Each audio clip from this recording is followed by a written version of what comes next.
masih lapar dan haus akan Tuhan? Saudara bilang ke kiri kanannya, aku lihat kemuliaan di wajah.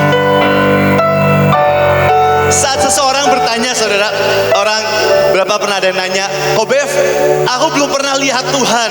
Tuhan itu kayak gimana sih? Terus saya bilang, lihat kiri kananmu, lihat di kaca. Firman Tuhan berkata, Dia membuat kita serupa dan segambar. So dalam setiap kita, Tuhan menaruh kemuliaan demi kemuliaan yang ilahi. Tuhan sudah tanamkan di tengah-tengah kita.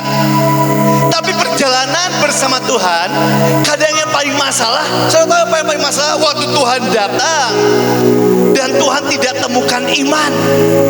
Apa yang menjadi pembunuh iman? Keadaan, fakta yang berusaha setan hembuskan hari demi hari.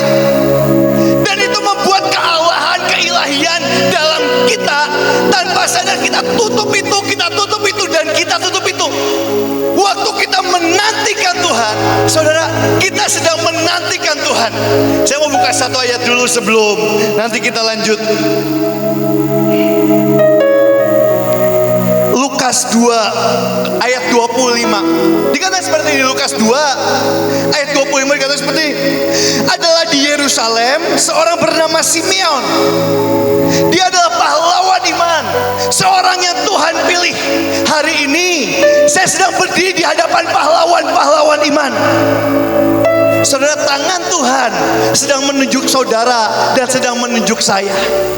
Detik ini di surga, detik ini di alam surgawi, di atas di surga, Dia sedang matanya tertuju dan berkata, ini adalah pahlawan-pahlawan iman. Ia seorang yang benar dan saleh. Dan lihat kata-katanya, yang menantikan penghiburan bagi Israel. Dalam terjemahannya bukan hanya penghiburan, karena Tuhan Yesus datang bukan hanya untuk menghibur, yang menantikan keselamatan untuk Israel. Dan cerita yang sama yang Tuhan tulis ribuan tahun, cerita yang sama yang sedang kita alami. Ada di tengah-tengah bangsa Indonesia sekelompok pahlawan-pahlawan iman yang sedang menantikan lawatan terbesar terjadi di generasi kita.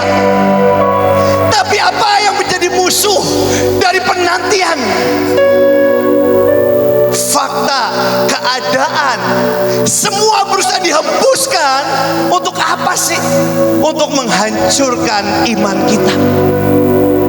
Fakta, keadaan berusaha dihembuskan untuk menghancurkan iman Simeon yang berkata gak ada Mesias. Kenyataannya sekarang lagi dijajah sama Romawi. Mana Mesias? Tapi hari itu Tuhan tetap menemukan iman dalam seorang pahlawan yang bernama Mesius, yang bernama Simeon. Dan ayat 26, yang kepadanya telah dinyatakan Roh Kudus bahwa ia tidak akan mati sebelum ia melihat Mesias, yaitu Dia yang diurapi Tuhan. Generasi ini tidak akan selesai, kita tidak akan selesai sebelum kita melihat lawatan terbesar terjadi zaman ini. Orang boleh menghembuskan keadaan apapun, berkata mana gak mungkin lawatan, keadaannya susah. Kita berkata Roh Kudus tetap berkata, pendahulu-pendahulu kita tetap berkata, firman-Nya telah diucapkan, lawatan terbesar itu pasti terjadi. Setan cuma bisa menghembuskan, dia tidak akan pernah bisa membatalkan lawatan terbesar yang Tuhan telah janjikan atas setiap kita. Ia datang ke bait ayat 27 oleh Roh Kudus. Ketika Yesus anak itu dibawa masuk untuk melakukan kepadanya apa yang ditentukan hukum Taurat, ayat 28, ia menyambut anak itu dan menantangnya. Dan dikatakan apa? Sambil memuji Allah katanya, sekarang Tuhan, biarkanlah hamba-Mu ini pergi dengan damai sejahtera sesuai dengan firman-Mu. Dia tunggu 5 tahun, 10 tahun, puluhan tahun. Iblis berusaha menghancurkan imannya, tapi imannya tidak pernah goyah, imannya tidak pernah hancur. Hari ini iblis berusaha menghancurkan iman kita. Buat apa? Mana lawatan? Tapi Tuhan tetap temukan Simeon. Sampai dikatakan sebab Ini yang akan terjadi saudara. Ayat 30 kita akan baca sama-sama dengan iman. Dikatakan ayat 30, ayat 20 kita 30 kita baca sama. Sebab mataku telah melihat keselamatan yang daripadamu. Sekali lagi katakan dengan iman. Sebab mataku telah melihat keselamatan yang daripadamu. Satu hari kelak, kata-kata yang pernah terucap dari mulut Simeon akan terucap dari mulut kita. Sebelum Tuhan menjemput kita di awan-awan, dengan mata kepala ini kita akan berkata, Tuhan, aku akan kembali dengan penuh damai sejahtera. Kenapa? Sebab mataku telah melihat keselamatan dan lawatan terbesar terjadi di zaman ini. Dulu Pak Yusuf, Pak Agung, Pak Daniel, siapapun, mereka selalu berkata dari generasi-generasi akan ada lawatan terbesar terjadi. Dan hari inilah, di zaman kita lah, lawatan terbesar terjadi di generasi ini. Mari bangkit berdiri dengan iman. Katakan sekali lagi sebelum kita, katakan sekali lagi dengan iman sampai imanmu mendengar. Kalau hari ini beberapa dari engkau imanmu mulai gugur, biarkan detik ini Tuhan kuatkan iman kita. Katakan sekali lagi dengan iman. 1, 2, 3. Sebab mataku telah melihat keselamatan yang daripadamu. Mari angkat kedua tanganmu di hadapan Tuhan. Di zaman inilah ku ada menggenapkan semua dengan tuntas. Terima kasih, Tuhan dahsyat banget. Tuhan dahsyat banget. Saudara, sekali lagi sebelum saya mulai sharing, nanti akan dilanjutkan yang lain. Saya mau bilang buat semuanya, jangan ada yang imannya gugur. Keadaan akan selalu menghempuskan dari zaman demi zaman. Saya pernah ketemu dengan orang-orang lama. Dia bilang, Bev, faktanya nggak gitu. Saudara, kalau dari awal kita berkata kita hidup karena fakta, kita nggak akan berada di sini menjadi pahlawan-pahlawan Kristus. Pahlawan Kristus, mata kita tidak pernah melihat fakta. Mata kita melihat wajahnya, firman-Nya yang tidak pernah tergoyahkan. Firman-Nya tidak akan pernah tergoyahkan. Dan saya berdoa sebelum saya mulai, jangan ada yang goyah. Bilang ke kiri kanannya, kekuatan pilar. Yes, salah satu kekuatan pilar yang kau selalu ajarin, jangan goyah lihat keadaan. Jangan goyah lihat keadaan. Dunia berkata kita gila, yes, kita gila, cinta gila akan Kristus. Gila-gilaan pada Tuhan. Kagok saudara, kagok. Kita nggak pernah dibantu untuk setengah-setengah. Kita ada bukan kebetulan. Di masa ini kita ada. Di masa yang dinantikan pahlawan demi pahlawan iman. Di masa ini kita ada. Dunia boleh berkata apapun, is okay. Biarkan dunia tetap berkata. Tapi aku tahu satu hal, aku ada untuk panggilan lawatan terbesar. Tapi ini yang kadang terjadi di para pembawa lawatan. Kita mulai ya saudara ya. Sebelum nanti saya sharing, habis itu nanti dilanjutin ya. Di Yohanes 6 ayat 66. 66 bahaya banget. Yohanes 6 ayat 66. Lihat apa yang terjadi ketika Tuhan sudah membawa kita deeper. Apa yang terjadi? Waktu orang bikin kita faktanya gini, lihat zaman Yesus apa yang terjadi. Lihat Yohanes 6 ayat 66. Lihat, mulai dari waktu itu banyak murid-muridnya yang mengundurkan diri dan tidak lagi mengikuti dia. Kenapa mereka mengundurkan diri? Waktu fakta hembusan itu mulai ditiupkan. Setan tidak akan pernah bisa menarik orang sampai keluar.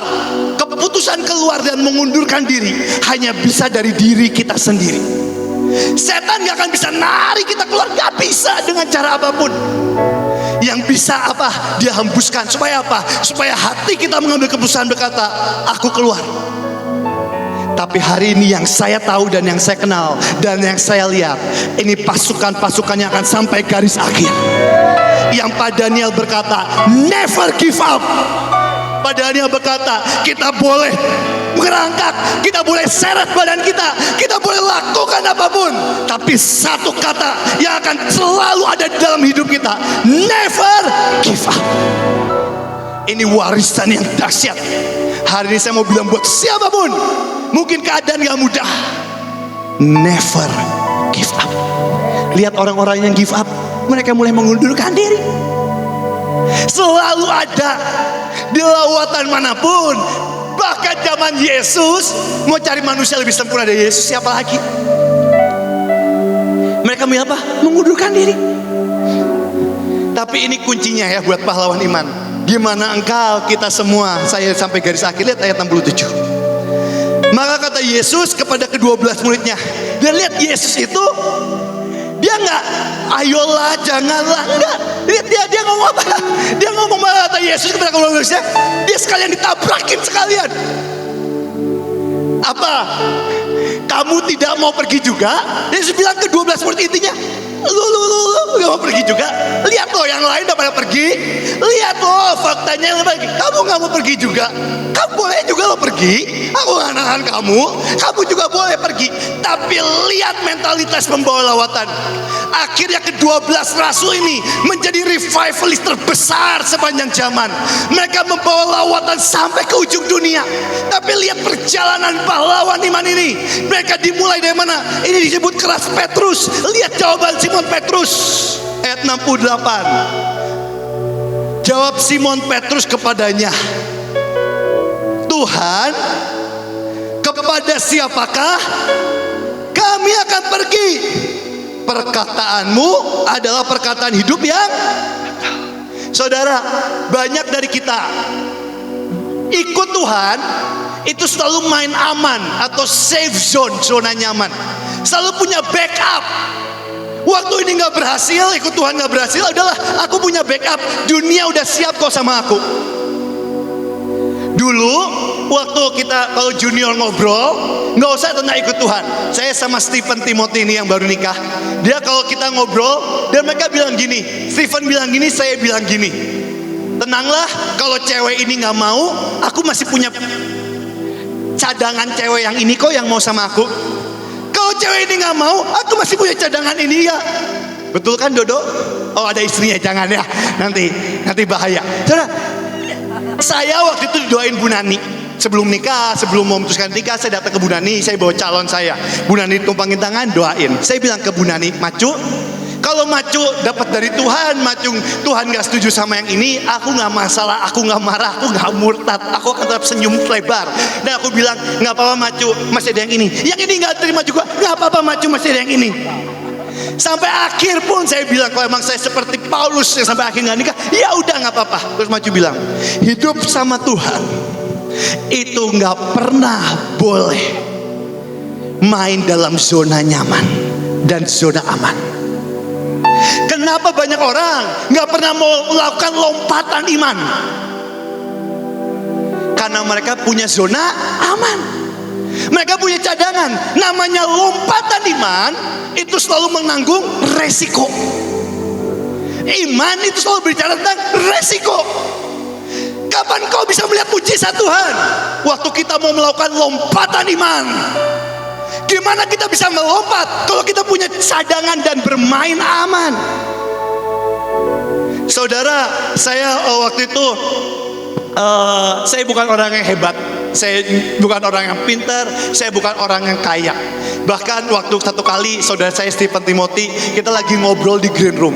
Pas lagi ngobrol di green room, Stephen bilang tentang saham ini kok nggak naik-naik ya Bev ya. Terus saya bilang ke Stephen, aduh do, aku nggak ngikutin saham. Terus Stephen bilang, enak ya Bev ya, jadi orang miskin jadi nggak perlu banyak pikiran. Stephen ngomong kayak gitu. Kenapa? Setiap orang rata-rata punya plan B.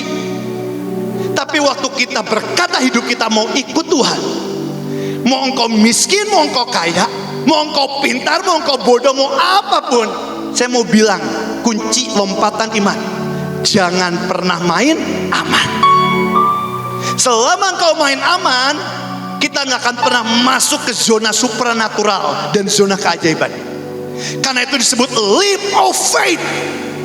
Kalau Yesus main aman, Yesus gak akan pernah berdiri di atas kayu salib, menyerahkan nyawanya dengan gemetar dan palunya seperti darah.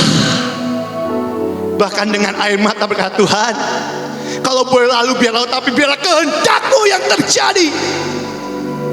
Apa itu? Dia gak pernah main aman. Dia all out. Lawatan akan terjadi di tengah-tengah kita. Tapi para pemain pembawa lawatan, jangan pernah main aman.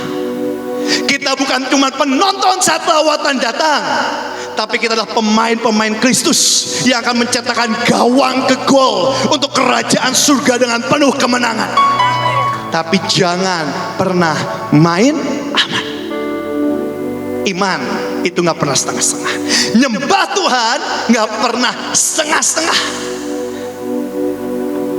Saya selalu berkata ke diri saya di kesempatan manapun, bahkan sampai detik ini, Bev, anggap ini sebagai khotbah terakhir. Engkau boleh tempatin di komsel, di kebaktian anak, pelayanan cuma satu orang. Sampaikan all out dan jangan pernah bermain aman. Leap of faith. Saudara, saya itu bukan orang yang hebat. Saya juga penuh dengan kelemahan dan luka. Karena masa lalu dari keluarga saya kehilangan papa dan mama. Saya punya banyak luka. Dan akhirnya satu kali istri saya mulai ngandung. Di kandungan istri saya bilang ke saya, kita didoain, salah satu doain Buin bilang gini, Bev, kamu itu punya banyak luka dan trauma. Trauma itu suka membentuk kita, itu hati-hati saudara. Trauma itu suka membentuk, banyak dari kita itu yang paling bahaya itu trauma membentuk. Akhirnya banyak orang di umur udah 30, umur 40, mereka sampai berkata, destiniku apa ya Bev ya? Destiniku apa ya Bev ya? Aku mau jadi full time, tapi ngeliat orang kelihatannya kayaknya aku lebih berhasil di sini. Lihatnya berhasil di sini. Kenapa? Karena mereka digiring dengan trauma. Akhirnya mereka kehilangan destiny. Saudara, yang paling sedih ya, ada orang-orang dari umur 15, dari umur 12 tahun, dia ketemu Tuhan dan Tuhan udah bilang, nah kamu akan jadi ini. Dan dia pegang itu terus, dia curi start yang awal, lari begitu cepat. Tapi ada orang-orang yang udah umur 40, umur 50, umur 60, bahkan umur 70, mereka, aku gak tahu aku harus ngapainnya dalam hidup ini. Dan ini bukan tentang kekayaan dan uang seberapa banyak, tapi sudah lihat ada orang-orang yang hidupnya penuh dengan honor, dengan kehormatan melayani Tuhan. Tapi ada juga yang bahkan gak ngerti. Saudara, saya sempat ngobrol sama teman-teman saya, dan dunia aja mencatat ada 4 hal untuk kau tahu tujuan hidupmu. Yang pertama, dan menurut saya ini bagus. Yang pertama saudara ya, saudara lihat 3 hal aja, 3 hal yang saudara lakukan, yang saudara paling cintai, yang positif. Yang saudara lakukan, yang saudara paling cintai. Contoh paling simpel, main musik. Aku seneng banget, passionku main musik. Atau passionku saya khotbah, passionku melayani Tuhan, passionku bisnis apa. Itu yang pertama. Saudara lihat 3 hal, pondasi dari semuanya harus lakukan dengan passion, dengan cinta, dengan gairah. Semua ketika kehilangan passion, gairah, dan cinta, itu hancur. Pertama itu. Yang kedua, baru engkau cari apa yang engkau paling bagus dalam hidupmu. Paling bisa lah. Saya gak bisa main musik, saya buta nada, saya fales. Walaupun saya senang nyanyi, saya senang nyembah Tuhan, tapi saya tahu saya fales dan mengganggu saudara semua kalau saya nyanyi. Itu faktanya. Ya saya paling untuk belajar. Tapi apa yang kau bagus? Yang ketiga, apa yang menjadi dampak, apa yang kau lakukan dan itu menjadi dampak untuk dunia dan orang banyak. Dan yang 4, waktu engkau dibayar untuk itu, atau kalau kita bilang kita menerima berkat Tuhan. Dan saya bilang, saya tulis salah satunya, saya khotbah. Saya berdiri untuk revivalis, memenangkan banyak jiwa. Dan saya tahu itu tujuan hidup saya. Apapun terjadi, dunia boleh goyang, saya boleh dikasih bisnis lain, boleh dikasih apa, itu cuma sampingan. Tapi saya tahu tujuan core inti saya. Saya sampaikan lewat suara yang jelek ini. Lawatan dan kesaksian nama Yesus diberitakan. Itu tujuan hidup. Dan kita, sebelum kita bicara tentang radiasi, karena saya cepat aja ya. So, kalau kita bahas, sebelum kita bahas tentang radiasi, tujuan hidupmu itu nomor 1. Itu gak boleh goyang. Ketika engkau tahu itu satu, makanya doa sama Tuhan. Ketika engkau tahu satu, jepret. Yang lain sampingan is oke, tambahan nanti apa is oke. Tapi satu jepret. Ya, pembawa lawatan berdampak. Iya, tapi dalam apa? Waktu engkau tahu jepret, pegang itu. Dan jangan pernah goyang. Dan ini saya mau bilang tentang penghormatan. Di saat saya punya kelemahan banyak, waktu itu didoain sama Bu Iin, Bev, kelemahan-kelemahan itu jangan sampai turun ke anak, karena punya banyak kelemahan. Terus saya dikasih tahu sama istri saya, Bev, ini loh ada buku tentang cara mendidik anak. Baca buku ini. Kamu mungkin sekolah gagal, saya itu sekolah gagal, saudara, bodoh. Tapi minimal didik anak jangan sampai gagal. Kasihan anaknya, baca. Saya itu paling males baca, tapi saya hari-hari ini saya paksa diri saya untuk baca. Saudara, waktu engkau tahu ya, banyak pahlawan iman mereka jatuhnya apa sih? Banyak dari saudara, firman Tuhan berkata, kita akan jadi Tuhan rindu kita akan jadi pembawa lawatan. Lawatan itu bukan cuma satu kota yang Tuhan rindukan, tapi bukan cuma satu bangsa, bahkan satu generasi sampai satu dunia ini diselamatkan. Itu tujuan Tuhan. Dan firman Tuhan berkata, orang yang bisa menguasai dirinya lebih dari seorang pahlawan yang menaklukkan sebuah kota. Buah roh yang terakhir dikatakan penguasaan. Generasi sekarang yang paling bahaya dan paling susah itu apa sih? Penguasaan diri. Hari ini saudara di sini semangat on fire. Tapi penguasaan diri itu bukan cuma di sini. Penguasaan diri waktu engkau di rumah, waktu kita di kamar. Hebatnya Pak Yusak ya. Saudara boleh lihat Bu Nani. Coba tanya Bu Nani. Saudara boleh tanya Pak Yusak. Harusnya hari ini saya sama Bu Nani, tapi Bu Nani bilang pagi ini Bu Nani nggak hadir. Saya Bu Nani sama Pak Yusak. Coba tanya generasi-generasi lawak. Satu hal yang generasi sekarang nggak punya, disiplin mengejar Tuhan. Hari ini yang paling bahaya apa? Waktu kita di HP, kita baca, dengan khotbah ada HP pop up, ting tong, ting tong, ting tong, geser semuanya. Padahal untuk kemuliaan Tuhan dinyatakan lewat tubuh yang fana ini. Tubuh kita harus tahu namanya disiplin. Dan pengendalian diri itu kunci yang sangat krusial. Saudara nggak usah ngomong tentang Tuhan dulu deh. Yang paling gampang, saudara lihat atlet. Saudara boleh lihat atlet. Saya ada teman-teman saya atlet fitness, atlet bola, atlet apapun, basket, atlet apapun, Ronaldo, Messi, atlet apapun. Saudara ketemu mereka, saudara nggak akan pernah ketemu mereka di McD lagi makan Big Mac, lagi makan ayam dengan nasi yang banyak, dengan lagi makan samcan babi, nggak pernah. Kenapa? Mereka tahu artinya penguasaan diri. Hari ini kita bilang kita dalam mentalitas atlet kerajaan surga. Seharusnya penguasaan diri kita jauh lebih dari mereka. Mereka bisa berlatih dari pagi hari sampai malam untuk tujuan yang dunia ini tawarkan. Kita berlatih siang sampai malam untuk tujuan yang bukan fana, tapi kemuliaan yang kekal. Dan atlet surga jangan pernah hilang pengendalian dan penguasaan diri dalam hidup kita. Saya himbau ini satu himbauan. Saya pernah diajarin Pak Ishak dan saya mau himbau saudara. Yang paling simpel, tentuin waktu, bulan dari sini tentuin waktu, kita punya waktu 24 jam. Ambil 1 jam aja dari 24 jam.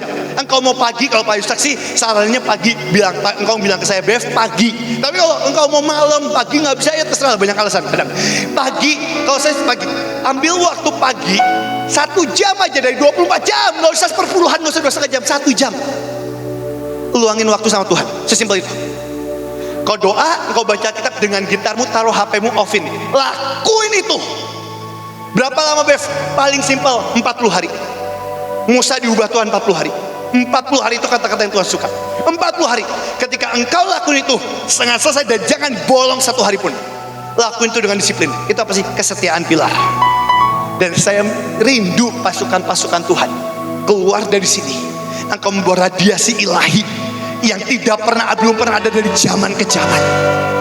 Yang lebih dahsyat Tuhan siapkan. Oke, gambarnya boleh tampilin.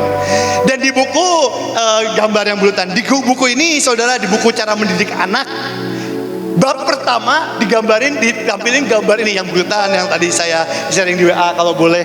Ada 3 lingkaran yang di bab satunya waktu kita mau jadi orang tua. Ini saya sampaikan buat nanti kalau saudara punya anak juga, jadi saudara udah dengar bab satunya aja ya. Nanti bab lainnya saudara baca sendiri. Nah, dibilang kayak gini, why, how, what. Banyak anak-anak Tuhan, banyak anak kecil lah, nggak usah ngomong anak Tuhan dulu. Anak kecil, mereka itu Waktu mereka ngelakuin apa, saya satu kali saya mau khotbah di tengah kebaktian, ada satu anak kecil nggak berhenti main nangis. Kebetulan saya duduk di sebelahnya persis, lagi penyembahan, haleluya yang ilahi banget. Terus mamanya lihat dia nggak berhenti main, dia sama mamanya dimarahin, wes kamu diem. Saya duduk, saya nggak enak, saya mau menahan lagi hadirat Tuhan, saya mau ikut campur anak orang. Saya mau bilang jangan jual ngamen. Anak kita main. Diam kamu. Akhirnya anaknya nangis, anaknya sambil diam sambil nangis. Dan sebenarnya menurut teori itu teori yang salah. Kenapa? Karena dia cuma dikasih tahu kamu nggak boleh, tapi kamu nggak dijelasin. Kita ikut Tuhan juga sama. Ikut Tuhan itu bukan cuma what, tapi ada how, then, and why. Ambil satu contoh yang lebih simpel lagi. Main keyboard. Bro ini lagi main keyboard. Dia ngapain sih? Lagi main keyboard. Gimana caranya? How? Pencet nadanya, belajar musiknya. Tapi pertanyaan yang paling penting dalam hidupmu, yang kau tidak pernah boleh lupa. Siapa namanya? Sorry. Evan. Hah? Rafael. Kenapa kamu main keyboard? Di tempat ini sekarang. Disuruh pemimpin melayani Tuhan. Saudara, waktu engkau melakukan dalam hidupmu, kenapa kamu pergi lawatan? Kenapa kamu main keyboard? Semua bisa belajar what-nya, ngapain main keyboard. Semua bisa belajar how-nya, belajar khotbah, teorinya, semua bisa. Tapi pertanyaan yang paling detail yang harus ada dalam hatimu, kenapa engkau melakukan itu? Saya pernah ngobrol sama Ciripka lagi di sana. Dia lagi tempat anak-anak, nanti siang gantian dia di sini. Ciripka bilang ke saya, Bev, kenapa Ciripka main keyboard? Karena Ciripka percaya setiap satu not yang Ciripka pencet, surga menyentuh bumi.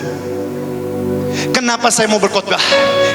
What and how-nya semua orang bisa. Tapi kenapa? Karena saya percaya satu kata yang saya ucapkan, satu jiwa diselamatkan untuk kerajaan surga. Kenapa kita pergi ke lawatan, ke jalan-jalan, semua bisa, what, how, tuang-tumen, semua bisa. Tapi pertanyaan why? Kenapa engkau lakukan itu? Karena aku percaya waktu aku tuang darah Yesus tempat ini, darah tempat ini dipenuhi oleh keselamatan dari Tuhan. Hari ini pertanyaan yang paling simpel dalam hidupmu, why engkau melayani Tuhan? Why? Kenapa engkau ada di tempat ini? Disuruh orang tua? Mendingan pulang, sudah ngapain? Gak enak sama temen? No. Pertanyaan paling detail, kenapa engkau ada di tempat ini? Karena aku percaya di tempat ini aku bisa menangkap yang ilahi, dan aku keluar menjadi pahlawan-pahlawan yang tidak terhentikan sampai Tuhan menyebut aku di awan-awan. Why? Kenapa? Kenapa kita harus berdiri depan panggung dunia? Kenapa kita harus kesaksian ke sekolah-sekolah? Kenapa? Pertanyaan paling detail, kenapa engkau nari? Disuruh biar lebih bagus, tau? Karena aku percaya tarian ini adalah tarian surgawi, di mana malaikat Tuhan beracara dengan sangat dahsyat. Kenapa aku teriakan lawatan buat menuin tempat ini? No, karena aku percaya suaraku adalah ya dan amin. Karena ada otoritas Kristus, dan waktu aku teriakan lawatan, aku percaya lawatan terjadi di zaman ini. Why? Detik ini, nanti setelah ini kau mau ngelakuin apapun, itu hidupmu. Tapi tanamkan dalam hatimu. Why? Kenapa engkau melakukan itu? Itu tanamkan dari anak kecil. Saya kasih ke Joakim, kenapa kamu ngelakuin ini? Kenapa? Why? Hari ini, kenapa engkau ada di tempat ini mendengar khotbah? Kenapa kita nyembah Tuhan? Why? Karena kita percaya wajahnya Shekinah Glory memenuhi tempat ini. Kita akan mulai PPT-nya sebelum nanti lanjut di jam 12, karena waktu saya cuma sampai jam 1 ya saudara ya. PPT-nya masih haus dan lapar akan Tuhan? Oke, boleh PPT-nya dimulai. Saudara, radiasi.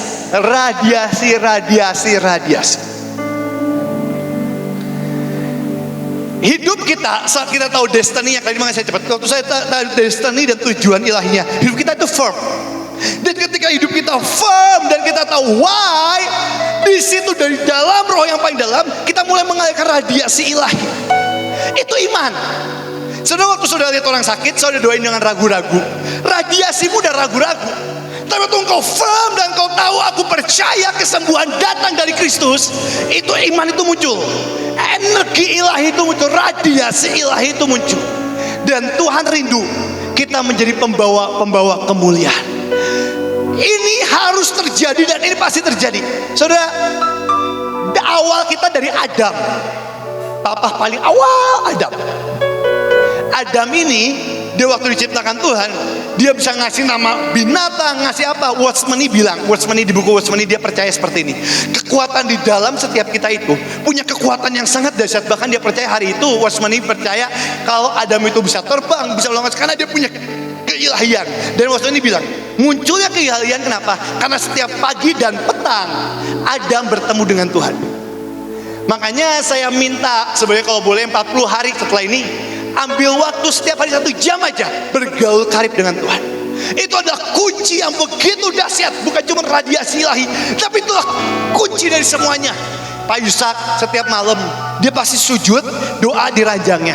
Saya di akhir-akhir hidupnya saya suka nemenin di sampingnya. Kenapa? Karena setiap kali sujud, kadang ngantuk, kadang umur, Pak Yusak ini suka jatuh. Berapa kali jatuh sampai kepala berdarah karena nabrak lemari sebelahnya. Jadi waktu dia sujud saya akan tungguin. Dan saya aja gak kuat.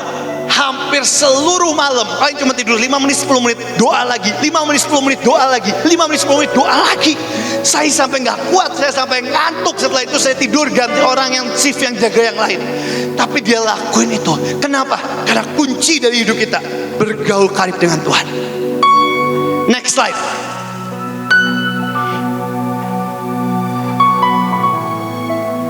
Hari itu bangsa Israel sedang berperang, saudara. Dan kunci kemenangan ditentukan dari tangan Musa. Waktu tangan Musa terangkat, dia menang. Waktu tangan Musa turun, bangsa Israel kalah. Dan firman Tuhan berkata di Keluaran 17 ayat 12, maka penatlah tangan Musa. Sebab itu mereka mengambil sebuah batu, diletakkan di bawahnya supaya ia duduk di atasnya. Saudara, saya mau bilang dengan iman. Dan saya udah mau percaya atau enggak, itu terserahmu, tapi saya percaya itu terjadi. Kemenangan dari Tuhan ditentukan oleh tanganmu yang terangkat ke hadapan surga. Engkau adalah pemegang kunci yang sangat menentukan pertandingan akhir di end games. Pertandingan akhir ini, tanganmu dan tangan saya, kita yang sangat menentukan. Kita ini punya kunci yang krusial. Ini terjadi dari zaman Musa. Dan tapi lihat, maka penatlah tangan Musa. Kata penat dalam artinya itu kabot.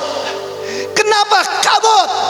Karena dalam hidup kita, dalam tangan kita, dalam kita mengalirkan kabut, kemuliaan radiasi ilahi yang Tuhan tetapkan di tengah-tengah kita. Itu makanya Petrus dia berjalan bayang-bayangnya menyembuhkan orang. Kenapa? Karena ada radiasi ilahi. Dan yang paling sedih hari ini orang berkata semua anugerah, semua yes, semua karena anugerah. Tapi saya mau bilang ada radiasi ilahi yang keluar dari hidup kita. Dan saya mau bilang, saudara, kita adalah orang-orang yang menentukan. Terus gimana caranya didik jiwa kita mulai detik ini? Anjing aja, saya punya anjing di rumah. Buat nggak pipis sembarangan, saya perlu ikat, saya perlu didik. Buat bisa duduk tenang, saya ikat setengah jam hari ini. Udah tenang. Habis itu besoknya 1 jam, besoknya 1,5 jam. Dididik jiwa kita. Adeboye, ya waktu itu kita ke Afrika sama beberapa orang. Kita dikasih kesempatan buat ketemu Adeboye. Kita ditumpangin tangan, didoain. Dia dahsyat banget, dia sampai bilang, dia sampai ucapin dari mulutnya, Indonesia akan dilawat lebih dahsyat dari Nigeria. Dan saudara, makanya hari itu kita didoain, kita ditumpangin tangan, kita di blessing, dan yang lebih keren lagi, kita bahkan dikasih uang dan dikasih buku, saudara. Kota negara-negara lain nggak dikasih itu, saya nggak tahu, mungkin ada yang dikasih lagi nggak tahu. Tapi waktu itu saya tanya nggak dikasih. Ya dikasih karena mereka bilang gini, aku mau ikut nabur untuk lawatan, karena kemuliaan Tuhan akan dahsyat. Tadi bilang seperti ini. Dan hari itu saya ambil 1 buku, saya bawa pulang. Ada beberapa buku yang saya ambil, tapi salah satunya saya baca bukunya tentang prayer and fasting. Adeboye Senior. Dia ini setahun makan itu cuma 3-4 kali setahun. Saya bercanda ke yang lain, mungkin orang Afrika itu kuat-kuat puasanya karena waktu saya di sana makanannya nggak enak-enak. Nggak kayak di Indonesia makanannya wah begitu menggoda. Jadi orang-orang yang kuat puasa kadang goyah imannya. Tapi dia itu puasa kuat banget. Dia bisa bilang di buku ini, semua orang gerejanya gede banget. Gereja itu 3 juta orang masuk, cerita tua gede banget, 3 kilo kali 3 kilo, wah gede banget. Dan saudara, dia bilang ini, yang mau jadi full time dia tuh banyak banget. Tapi dia bilang ini, dia buat 1 syarat. Sebelum syarat-syarat yang lain, syarat pertamanya, kamu harus berhasil 3 bulan ambil pengasingan dan ambil puasa. Itu syaratnya Adeboye. Kalau kamu belum berhasil itu, kamu nggak bisa jadi full time. Bu melayani boleh, tapi nggak akan saya meteraikan urapin jadi full timer. Dia bilang kayak gitu. Terus dia bilang gini. Dan di bukunya dikasih tahu panduannya, dia bilang gini. Setiap kita dalam diri kita, nomor satu harus punya gelora dan kehausan akan Tuhan. Ketika kita nggak punya itu, percuma kita puasa. Tanpa gelora dan kehausan akan Tuhan, puasa itu seperti diet buat ngurusin perut. Karena nanti kita mau merit, mau acara, mau kelihatan bagus, diet udah selesai. Itu nggak ada bedanya sama puasa. Tapi Tuhan yang ngajarin diet, saudara. Yang Tuhan ajarin puasa. Yang kata seperti ini, waktu engkau puasa, pertama dari harus miliki dulu passion, gelora, kehausan akan Tuhan. Itu dulu. Kalau itu nggak punya, stop dulu yang lain, stop dulu apapun, kejar sampai gelora, passion yang Tuhan kasih, cinta itu timbul dari hidup kita. Karena gelora dan passion itu sebenarnya Tuhan udah tanam dari waktu kita kecil dari dalam kandungan. Setiap orang mereka punya kehausan akan yang ilahi, higher purpose. Tapi setan berusaha nutup itu. Hari ini waktu saya sharing, setan berusaha menyerang. Detik ini, untuk apa? Untuk kita kehilangan konsentrasi dan kehausan akan Tuhan. Saudara, kunci pertama kehausan, gelora. Setelah itu dibilang, ketika kamu punya ada gelora muncul dalam hatimu, tangkap itu. Dan setelah ditangkap, dikatakan seperti setelah kau tangkap gelora kerinduan akan Tuhan, engkau mulai ambil puasa 24 jam dulu aja. Puasa 24 jam, gak makan, dia boleh minum, tapi kalau kamu nggak minum gak apa-apa, doa masing-masing, gak makan, habis itu ambil pengasingan, dia bilang kayak gitu, 24 jam.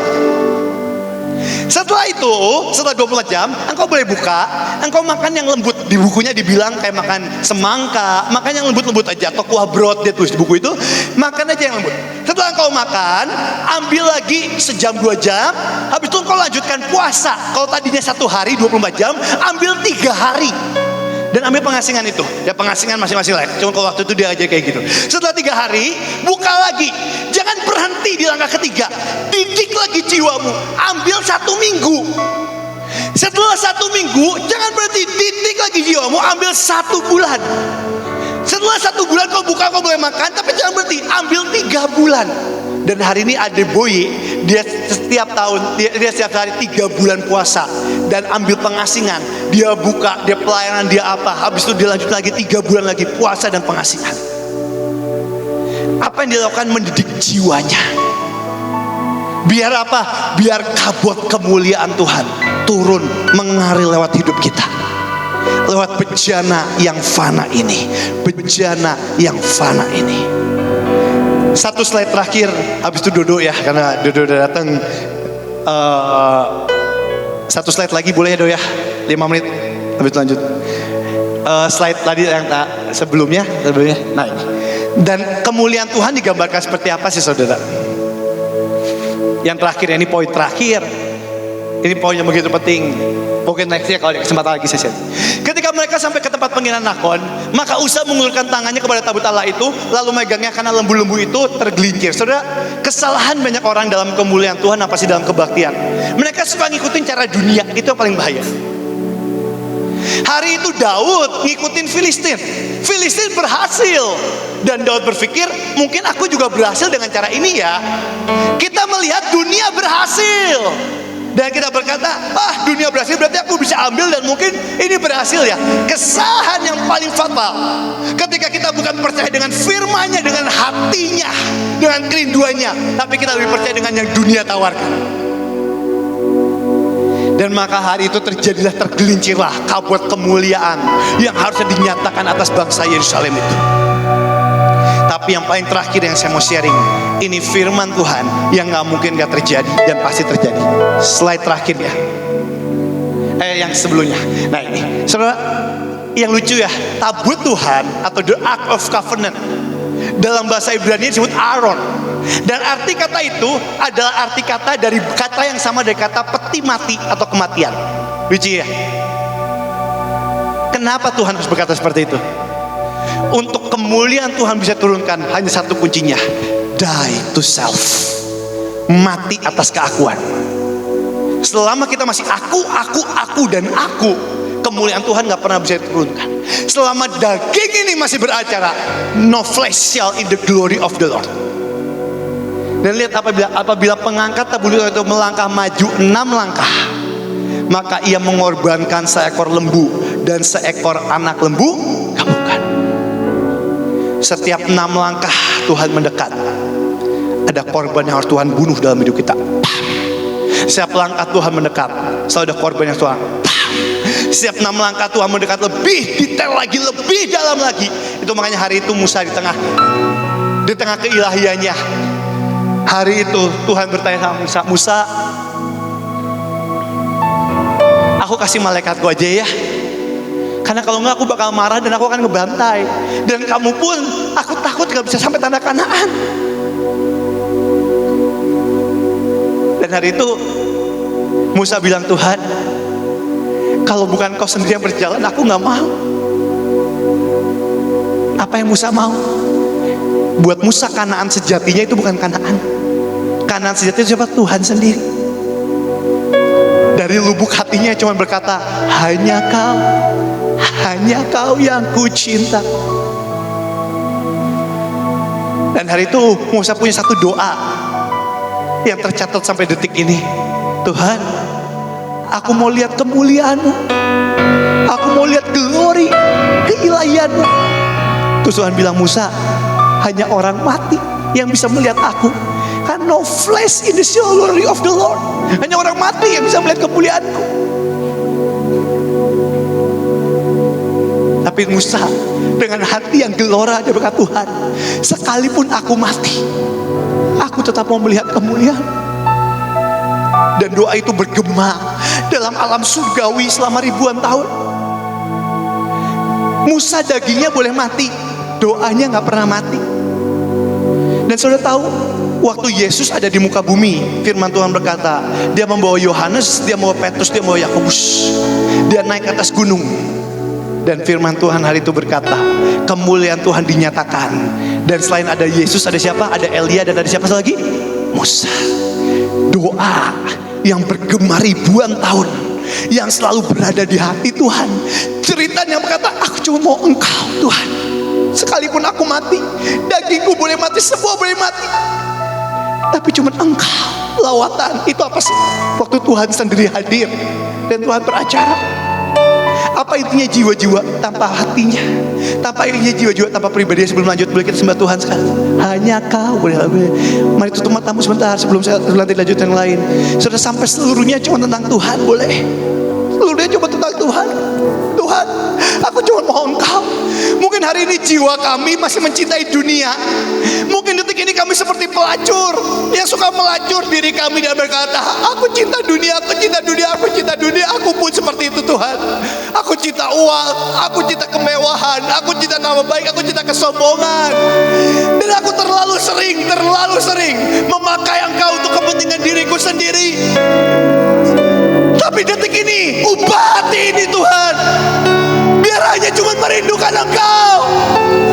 Aku mau waktu aku terangkat pulang ke surga, hati ini gak pernah dipenuhi dengan dunia, tapi cerita hati ini cuma